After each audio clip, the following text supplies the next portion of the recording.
Feel that as well, like from day one, now you're a month or so into the season, you see the development in you guys, the maturity in you guys coming around. Yeah, I think that especially since we're a young team, that it was going to take a little bit for us to gel and come together, and I think that's still happening, but definitely since the first day of practice, we've come together as a team a lot more. We're getting more comfortable in game situations as pertaining to like who does what and what's going to happen and what we need to do. So I think that there's definitely been a progression. You talk about an intensity and a focus every practice for every single game. Are you finding that in your teammates as well? Yeah, I think that we learned that the hard way after the Kansas game. We kind of took the Montana team lightly and didn't practice as hard as we could have and didn't play as hard as we could have. So I think that won't be happening again. Cool. Thank you. Well, for a young team like yourself, what does a win over BYU mean just kind of going forward?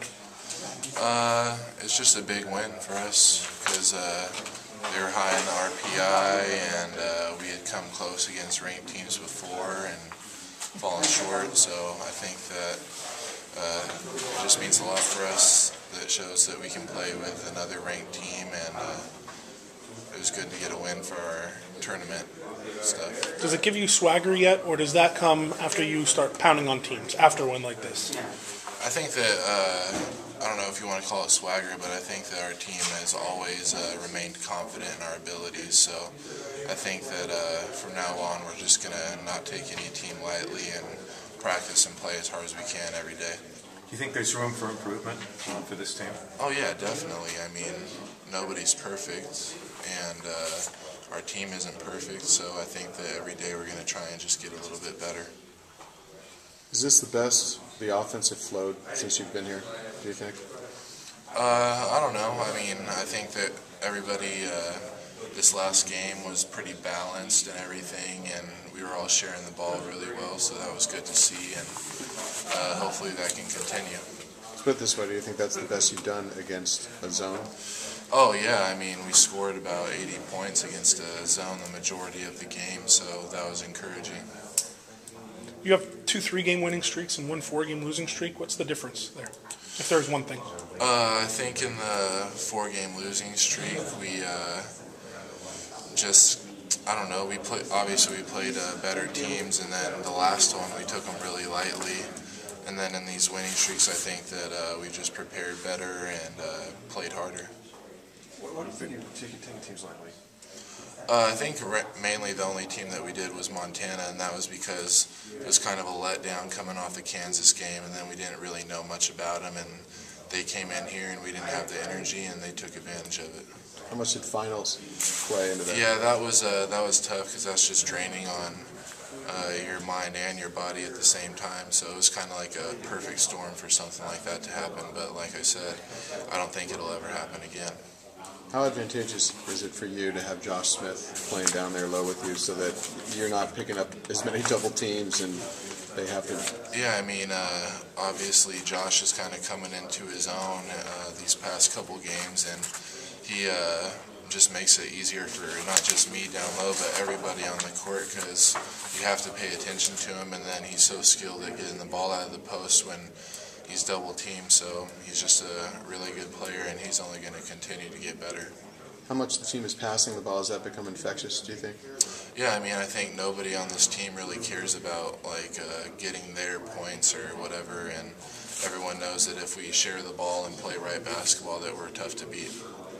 Is it important to not only win this week, but to kind of look good doing so, clean some things up as you get ready for Pac-10?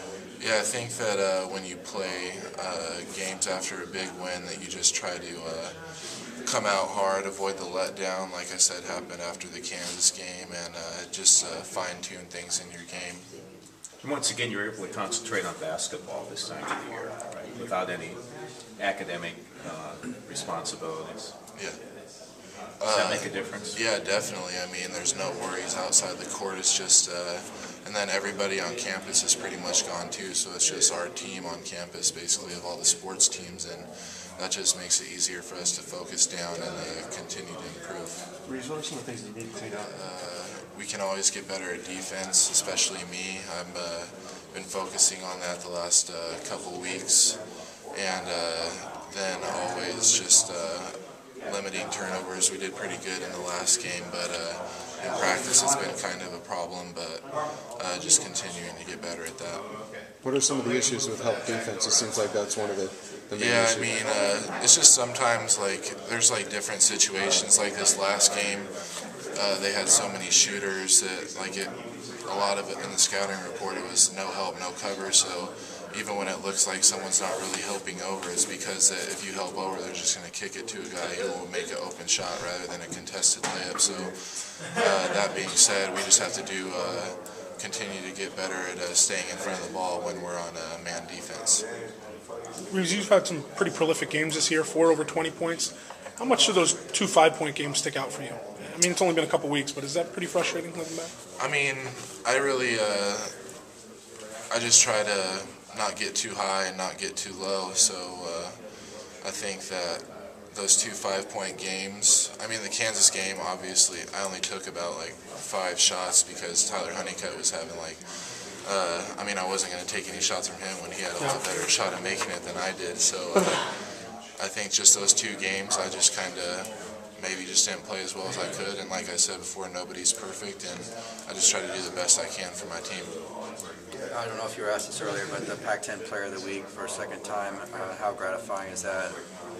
I don't know. It's very flattering. I just try to not pay attention to anything the media says. No offense to you guys. I understand. It's just they'll love you one week and then they'll get on you the next week. So I just try and stay even, and it really comes down to my teammates, and that's all I really care about. Thanks, man. Thanks, man.